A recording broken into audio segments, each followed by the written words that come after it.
Welcome back to Subhra's kitchen. বন্ধুরা সবাই কেমন আছো? আজ আমি একটা বাড়িতে দই মাছ বানিয়েছিলাম, ওটা আপনাদের সঙ্গে শেয়ার করে নিচ্ছি। প্রথমে মশলাগুলো রেডি করে নিয়েছি। আদা, পেঁয়াজ, রসুন পরিমাণ মতো নিয়েছি, 4-5টা করে রসুনের কুয়ো, আর পেঁয়াজ দুটো, আদা 2 ইঞ্চি মতো নিয়েছি, আর মাছটা 2-2.5 কিলো মাছের কাটা পিস নুন হলুদ মাখিয়ে 15 মিনিট মতো রেখেছিলাম। তারপর লাল লাল করে ভেজে নিয়েছি। তারপর ওই মাছ ভাজার তেলের ওপর আরও একটু তেল দিয়ে গোটা গরম মশলা ফোড়ন দিয়ে একটা পেঁয়াজ কোচানো ওটা দিয়ে দিলাম। লাল লাল করে ভাজা হয়ে গেলে ওই বেটে রাখা মশলাটা দিয়ে দিলাম। কাঁচা লঙ্কা, রসুন, পেঁয়াজ, আদা একসঙ্গে বেটে নিয়েছিলাম।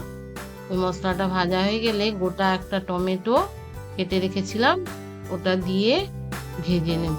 মশলাটা কষানো হয়ে গেলে 100 গ্রাম মতো দই ফেটে রেখেছি, তাতে 4-5টা কাজু বাদাম বেটে দিয়ে ওটা ফেটে রেখেছি। এবার নুন হলুদ পরিমাণ মতো দেব। কাঁচা লঙ্কা বাটা দেওয়া আছে, তাই লঙ্কাটা একটু অল্প দিলাম। এবার চিনি আর নুন অল্প দেব। ফেটে রাখা দই আর কাজু বাদাম 5টা মতো দিয়েছি। ওটা কষানো হওয়ার পর তারপর পরিমাণ মতো জল ঢেলে দিলাম, দিয়ে ঝোলটা ফুটছে। তারপর ভাজা মাছ পরপর একটা একটা করে দিয়ে দিচ্ছি। তারপর ওটা লো টু মিডিয়াম ফ্লেমে 7 থেকে 8 মিনিট মতো ফোটাবো। তারপর ঝোলটা দেখবেন কিছুটা মরে একদম রেডি হয়ে যাবে।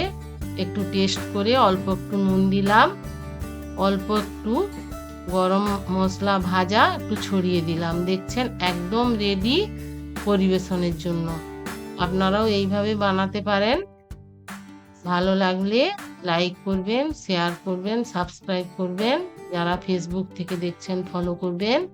দেখছেন একদম রেডি। এটা ভাতের সঙ্গে খুবই খেতে ভালো লাগে, আপনারা বানাবেন।